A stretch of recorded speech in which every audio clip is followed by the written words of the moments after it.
नाज़रीन, यूक्रेन से लेकर मिडल ईस्ट तक हम उस दहाने के ऊपर खड़े हुए हैं, दुनिया उस दहाने के ऊपर खड़ी हुई है कि यहां से मामला जो है वो आलमी जंग की तरफ भी जा सकता है, या यह भी पॉसिबल है कि दुनिया की तमाम जो लीडरशिप है वो अकल फहम और सोच समझ कर जो है फैसले करे और दुनिया इस बहुत बड़े बहरान से जरा पीसफुल अंदाज के अंदर जो है वो आगे निकल जाए, यानी टेबल के ऊपर बैठकर फैसले हो जाएं। और ये वो जंग जो इस वक्त जिसके दहाने के ऊपर हम खड़े हुए हैं, जिसकी तलवार हर वक्त लटक रही है, चाहे वो यूक्रेन की जंग हो, चाहे वो मिडिल ईस्ट के हालात हो, चाहे वो साउथ चाइना सी के अंदर जो एस्केलेशन आ रही है, या बाकी रीजन्स के अंदर जो कुछ हो रहा है, यहां से हम पीसफुल अंदाज में दुनिया आगे गुजर जाए, या फिर यह है कि वो आलमी जंग जिसकी बार बार बात हो रही है, पिछले कई महीनों से हो रही है, या फिर दुनिया उसमें दाखिल हो जाए, कोई ऐसी चिंगारी यहां से फूटे कि वो शोले में बदल जाए और ये आतिश फिशान जो है वो फट जाए। ये दोनों इस वक्त चांसेस मौजूद हैं। और जो अमेरिका ने मिडिल ईस्ट के अंदर एस्केलेशन की है वो तो इस तरह से बता रही है कि हम एक बड़ी जंग की तरफ जा सकते हैं। अभी नाज़रीन, सबसे बड़ी खबर आपके साथ ये शेयर कर रहे हैं कि सुप्रीम लीडर ने, ईरानियन सुप्रीम लीडर ने जंग का ऑर्डर दे दिया है। ईरानी सुप्रीम लीडर ने IRGC के कमांडर को अपने पास बुलाया है और उनको कहा है कि वो हमले की तैयारी कर लें, और उनको कहा है कि किसी तौर पर सरेंडर नहीं किया जाएगा। सुप्रीम लीडर ने वाज़ेह किया है कि अमेरिका, इजराइल और वेस्ट जो धमकियां लगा रहा है उसमें किसी तौर पर सरेंडर नहीं किया जाएगा, और जो अपनी प्रिंसिपल पोजीशन है टुवर्ड्स पैलेस्टाइन ये उसी तरह से बरकरार रखी जाएगी। तो हमले के इस वक्त खदशात बहुत ज्यादा बढ़ गए। यमन के ऊपर ट्रंप का इस अंदाज में हमला करना कि प्रॉपर क़यामत ढा दी गई है, कहर ढाया गया है यमन के लोगों के ऊपर, सैकड़ों लोग शहीद और जख्मी हुए हैं। तो इससे जो खदशात हैं ईरान की तरफ हमले के वो बहुत बढ़ गए हैं। हम बहुत क्रिटिकल मोड के ऊपर आ गए कि ये जंग छिड़ सकती है। और अब सोचिए, पिछले कई दहाइयों से इस जंग की बात हो रही है और अब हम बिल्कुल करीब तर हैं। तो ये कोई छोटा वाकया नहीं होगा हमारी तारीख का। अगर ईरान की जंग छिड़ जाती है तो पूरा रीजन मुतासर होगा, पूरे प्लेनेट के ऊपर इसके असरात होंगे, ग्लोबल इकोनॉमी जो है वो हिट होगी, और इसमें कोई बईद नहीं है कि ये ईरान की जो जंग है वो आलमी जंग के अंदर ले जाए। देखिए, जो अफगानिस्तान की जंगें हुई, जो इराक की हुई, वो मुख्तलिफ नौइयत की जंगें थी, और उस वक्त ओवरऑल दुनिया में इस तरह का सिनेरियो नहीं था जितना आज है। यूक्रेन जंग में आप एक बिल्कुल दहाने के ऊपर खड़े हुए हैं। यूरोप कह रहा है कि हम वहां पर फौजें भेजेंगे, और सीज फायर के वहां पर कोई चांसेस नजर नहीं आ रहे हैं।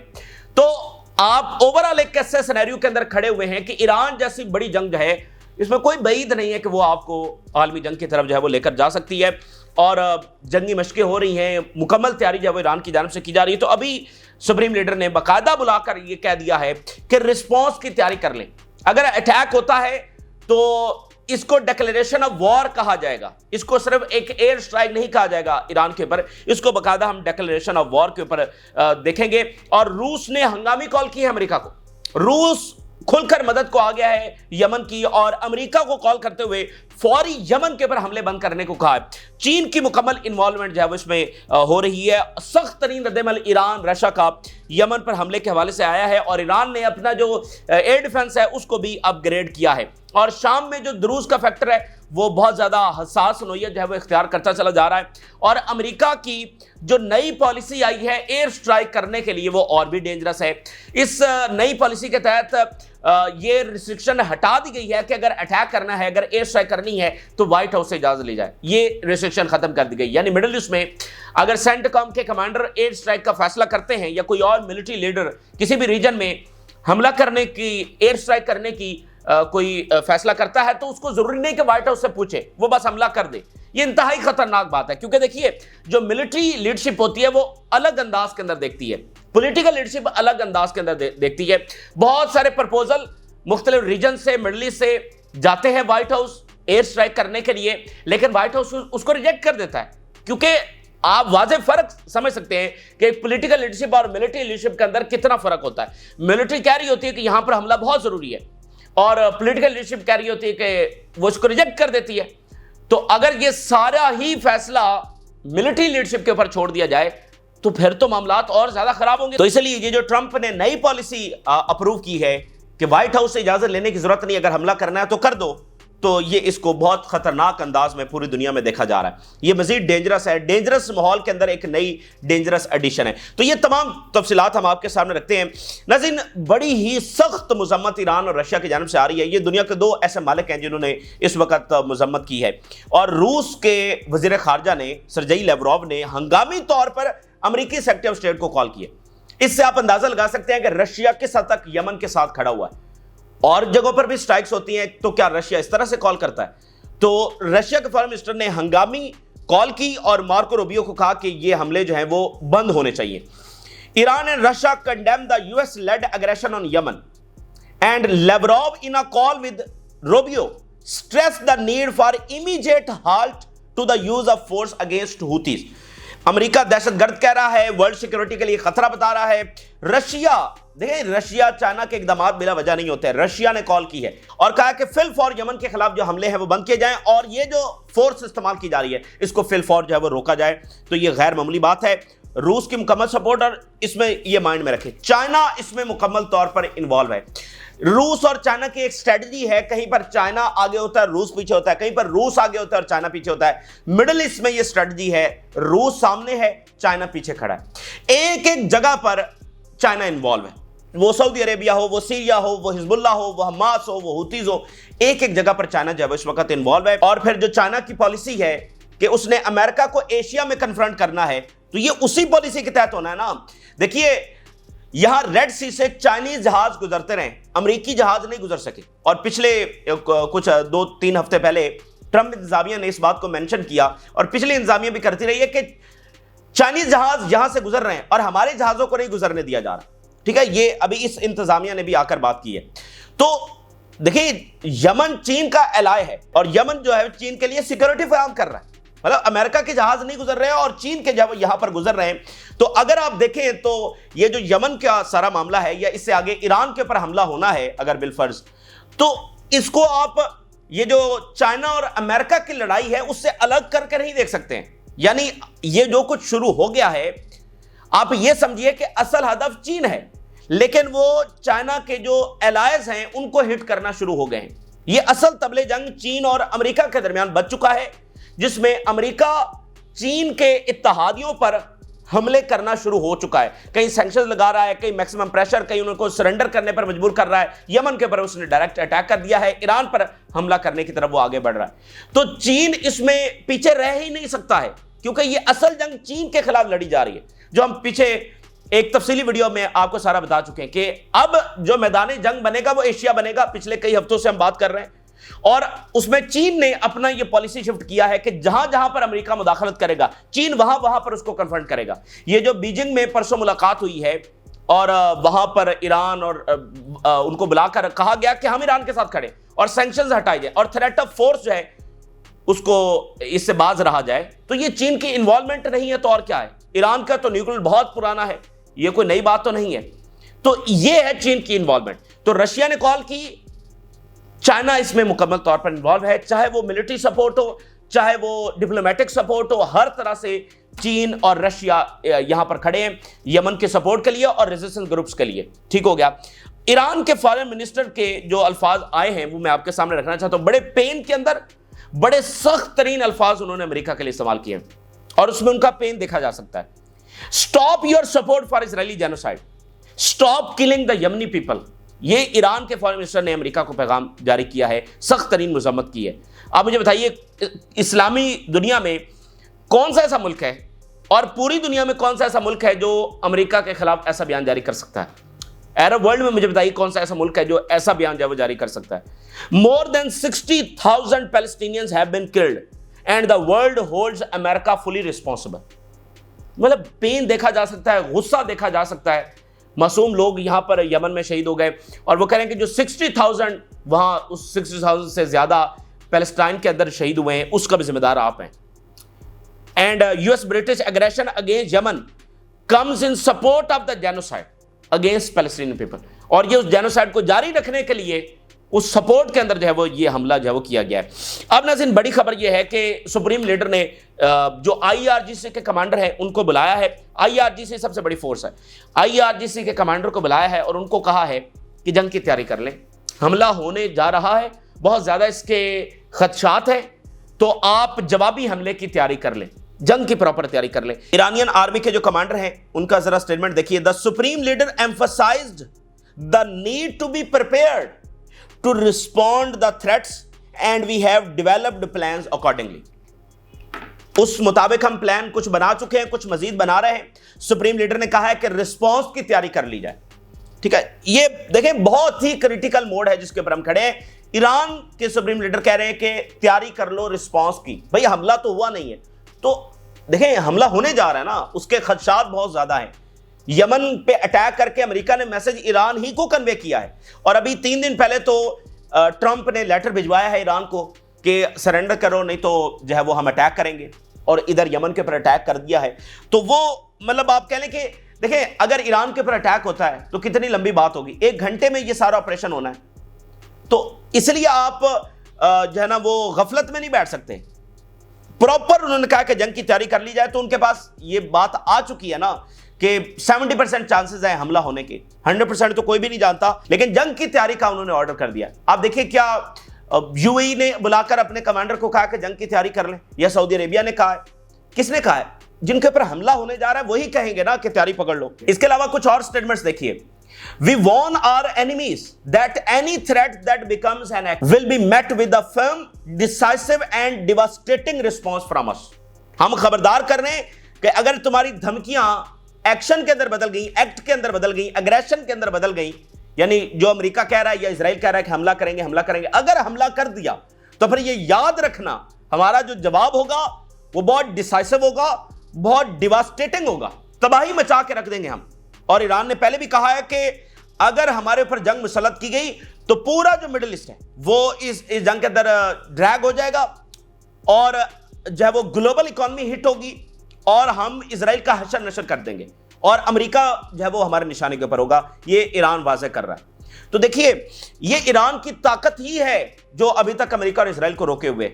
अगर कोई कमजोर सा मुल्क है जो कुछ कर ही नहीं सकता, जिसके जवाब में कोई, यानी अगर एक मिसाल एक कमजोर सा मुल्क है और वो कहता है कि हम अमेरिका के खिलाफ ये कर देंगे वो कर देंगे, तो अमेरिका हमला कर देगा। भाई आगे उसकी कोई ताकत ही नहीं है, बयानात देने से कुछ नहीं होता। तो जो ईरान बयानात दे रहा है और अभी तक हमला नहीं हो सका ईरान के ऊपर, वो उसकी ताकत का मुजाहरा है। अगर ईरान जवाब देने के काबिल ना होता तो आज तक ईरान के ऊपर हमला हो चुका होता। We will not start wars, but if we are threatened by any party our response will be decisive and fateful. हम जंगें शुरू नहीं करना चाहते ना हम करेंगे, लेकिन हमला हुआ तो फिर ये जंग होगी और तबाहकुन जंग होगी। The United States has not learn the historical lesson that war is not a solution to its problem. America ने अभी तक सबक नहीं सीखा है कि जंगें जो है उसका सोल्यूशन नहीं है। तो ओवरऑल फलस्तीन की मदद में यमन खड़ा है, तो यमन को निशाना बनाया जा रहा है, और यमन पर हमला करके ईरान को मैसेज दिया जा रहा है। ठीक है, और ईरान से आ गई ये मामला चाइना तक कि चाइना जो है ना उसको कन्फ्रंट करने के लिए उसके इत्तेहादियों को जो है वो हिट करना शुरू कर दिया है। तो ये कंप्रीहेंसिवली ये चाइना और अमेरिका की जंग है, जिसका मैदान जंग एशिया बनेगा, बन चुका है, बन रहा है। पिछले कुछ हफ्तों से हम ये आपके सामने रख रहे हैं और प्रैक्टिकल मिसाल आपने देख ली है। कंप्रीहेंसिवली ये चाइना और अमेरिका की जंग है, लेकिन मिडिल ईस्ट के अंदर जो सेंटर है वो फलस्तीन की जंग है, जिसको जो है वो रेजिस्टेंस सपोर्ट कर रही है। इसके अलावा ईरान ने G7 को रिस्पॉन्ड करते हुए कहा है Iran rejects G7 accusations regarding its nuclear program. अभी G7 का जो इजलास हुआ और उसमें जिम्मेदार करार दिया गया ईरान को, जो रिवायती पॉलिसी है उसका जवाब दिया है। वैसे अगर आप नोट करें जितने थ्रेट्स और जितने साइबर ऑपरेशंस और जितनी कार्रवाइयां ईरान के खिलाफ की गई हर महाज के ऊपर पिछली कई दहाइयों से, जब से इस्लामिक रजीम वहां पर आई है, किसी इस्लामी मुल्क को यह नहीं भुगतना पड़ा है। और ईरान जो है वो उन सबसे लड़ रहा है पिछली कई दहाइयों से। मतलब इस दौर के अंदर इसकी कोई ऐसी मिसाल नहीं मिलती कि ईरान के ऊपर हर कोई चढ़ दौड़ा हुआ है, लेकिन ईरान फिर भी सामना कर रहा है। और ईरान तो वो है जिसको अपनों ने भी नहीं बख्शा, अपनों ने भी ईरान ही के खिलाफ जंग की है। रशिया और चाइना को ये वाली सूरत हाल, वेनेजुएला को ये वाली सूरत हाल का तो सामना नहीं है ना। यहां तो इस्लामी दुनिया ने भी चढ़ाई करके रखी है ईरान के ऊपर, और उधर बाकी बड़े साम्राज्य का भी उनको सामना करना पड़ा है। तो ये गैर मामूली है। ईरान ने अपना जो एयर डिफेंस है उसको भी अनवील किया अभी कुछ देर पहले। Iran unveils upgraded BAYAR 373-2 air defence system. Iran अपनी भरपूर तैयारी जो है वो इस वक्त कर रहा है। इसी दरमियान CNN ने ये रिपोर्ट किया, नाज़रीन ये बात इंपॉर्टेंट है, वो ये कह रहे हैं कि यमन के ऊपर जो अटैक्स हुए हैं ये ऑर्गेनाइज थे और प्लान थे, यानी ये अचानक से ट्रंप नहीं उठा और आकर उसने अटैक कर दिया। ये पिछले कुछ दिनों से प्लान किए जा रहे थे। इस वीक में ट्रंप के साथ डिस्कशन हुई है, उसके बाद अप्रूवल हुआ है और पूरे ऑर्गेनाइज तरीके से प्लानिंग से ये यमन के ऊपर अटैक हुए। तो इसका मतलब यह है कि ये मिलिट्री ऑपरेशन के नाम के ऊपर एक बाकायदा जंग है जो मुसल्लत की गई है। एक आध एयर स्ट्राइक नहीं है, एक आध दिन की कार्रवाई नहीं है, इतनी प्लानिंग के बाद उन्होंने अटैक किया। और फिर देखिए अगर यमन ने जवाबी अटैक किए तो फिर अमेरिका को कितनी जिल्लत उठाना पड़ेगी। वो तो कह रहे हैं कि हमने इतनी तैयारी के साथ जो है वो यमन के ऊपर अटैक किया है। CNN की जरा खबर देखिए, the broader US strikes against Houthis took time to organise and plan, the United States needed to gather intelligence to launch more comprehensive strikes.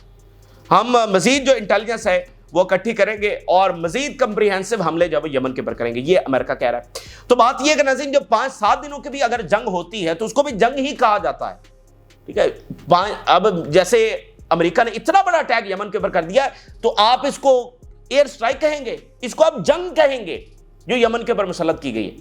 2-4 दिनों को भी जंग ही कहा जाता है। तो ये इस अंदाज में इस मामले को देखा जा सकता है। और आप जरा जुल्म का अंदाजा करें, उधर गजा में क्या हुआ है। अभी रिपोर्ट के मुताबिक 7 एड वर्कर्स को निशाना बनाया गया और वो बरतानवी ह्यूमैनिटेरियन एजेंसी थी जिसके 7 एड वर्कर्स वहां पर निशाना गजा में बने हैं इजरायली एयर स्ट्राइक में, और उसके साथ इधर यमन पर हमला हो रहा है। गजा में निशाना बन रहे हैं मासूम लोग, साथ यमन में बन रहे हैं, और साथ जो है वो लेबनान के अंदर एयर स्ट्राइक में शहादतें हुई हैं, और साथ सीरिया के हवाले से घिनौने मंसूबे हैं। गोया इनका जो आप देख लें कि बदअमनी है वो सबको अपनी लिपेट के अंदर ले रही है और कोई इनसे महफूज नहीं है। सीरिया जिसने आकर इजराइल को अपना दोस्त कहा वो भी इनसे महफूज नहीं है, गोया कोई भी इनसे महफूज नहीं है। शाम के हवाले से जो रिपोर्ट सामने आ रही है, वलीद जुमलात जो दरूज कम्युनिटी के असल लीडर हैं, जिनको सब अपना लीडर दरूज मानते हैं, उन्होंने बताया है कि मामलात कितने गंभीर होने जा रहे हैं सीरिया में। उन्होंने कहा ये जो गए हैं, जो हमारे दरूज लोग गए हैं, do not negate the fact that the land is occupied. इससे यह हकीकत बदल नहीं जाती कि ये जो इजराइल है ये ऑक्युपेशन है और ये जो लैंड है ये ऑक्युपाइड है। We warn against some Druze using a wedge to divide Syria. घिनौने मंसूबे सीरिया को डिवाइड करने की पूरी प्लानिंग इस वक्त की जा रही है, ये वलीद जुमलात कर रहे हैं। We stress the necessity for the Bani Maruf to preserve the Arab identity and Islamic heritage. वो दरूज को ये पैगाम दे रहे हैं जो उधर गए हैं और उनको कह रहे हैं कि इजराइल के साथ मिलने की कोशिश ना करो, अपनी जो तुम्हारी अरब शनाख्त है, अपनी जो इस्लामिक हेरिटेज है उसको कायम रखो, ठीक है। इजराइल के साथ जाकर किस तौर पर मिलने की जो कोशिश ना करो। तो सबसे मतलब एक बहुत बड़ी शख्सियत वलीद जुमलात वो कह रहे हैं कि सीरिया को डिवाइड करने की कोशिश की जा रही है। तो ये मामला यहां पर है। फिर एक और खबर देखिए, यूनाइटेड नेशन की जो ह्यूमन राइट्स काउंसिल है, जिसने अभी 3 दिन पहले रिपोर्ट दी है और उसमें उसने होलनाक इंकशाफात किए हैं और ये लिखा है कि इजराइल ने जेनोसाइड की है वहां पर, उसके ऊपर अमेरिका जो है सैंक्शंस लगाने जा रहा है। US Israel move to sanction UNHRC over report on Israeli war crimes. तो ये वो एरोगेंस है, ये वो चीज है कि इन सुपर पावर्स का रॉन्ग डायरेक्शन के अंदर चलना और इंसाफ के साथ मामलात को ना देखना। अब यूनाइटेड नेशन को फलस्तीन का बनाया हुआ इदारा तो नहीं है और उसने रिपोर्ट दी है, वो रिपोर्ट जो सारी दुनिया जानती है कि यहां पर एक जेनोसाइड हुई है, जुल्म हुआ है, सिर्फ उसकी रिपोर्ट देने के ऊपर उसके ऊपर सैंक्शंस लग रही हैं। आप जरा मुझे बताइए ये दुनिया कैसे चल सकती है, यहां पर अमन कैसे आ सकता है, मुझे बताएं भाई। जिसने जेनोसाइड किया है उसको मजीद असलहा दिया जा रहा है और जिन्होंने जेनोसाइड के ऊपर रिपोर्ट दी है उनको सैंक्शन किया जा रहा है। तो यहां पर कोई अमन हो सकता है जब ये दो बड़ी ताकतें अमेरिका और इजराइल वो सोचने के लिए तैयार नहीं है कि कोई परमानेंट सॉल्यूशन की तरफ जाने के लिए तैयार नहीं है। तो ये कौन बेवकूफ है जो ये सोचते हैं कि यहां पर कोई अमन हो सकता है। तो ये एशिया मैदान जंग बनने जा रहा है, ये बात ज़हन में रखें, ठीक है। मिडल ईस्ट सबसे बड़ा मैदान जंग होगा। मैंने आपको बताया कि हम एक ऐसे सिनेरियो के ऊपर खड़े हुए हैं कि हम किसी की तरफ भी खिसक सकते हैं, वर्ल्ड वॉर की तरफ भी खिसक सकते हैं। और यह है कि अगर दुनिया की लीडरशिप कहीं बैठ जाए और फैसला कर ले कि हमने पुरअमन तरीके से आगे बढ़ना है, लेकिन आपके सामने है कि इतनी गलत अंदाज में जब चीजों को देखा जाता है। देखिए चाइना ने अभी क्या बात की कि अगर आप ईरान को धमकियां लगाएंगे तो मामलात खराब होंगे। तो जब आप रॉन्ग डायरेक्शन में चीजों को देखते हैं, और वेस्ट ने हमेशा ही इस्लामी दुनिया को, मिडल ईस्ट को और बाकी अपने हरीफों को गलत डायरेक्शन ही में देखा है। रशिया के खिलाफ देखिए उनका क्या प्रोपेगेंडा हमेशा से रहा है, अब खुद एक्सपोज हो रहा है।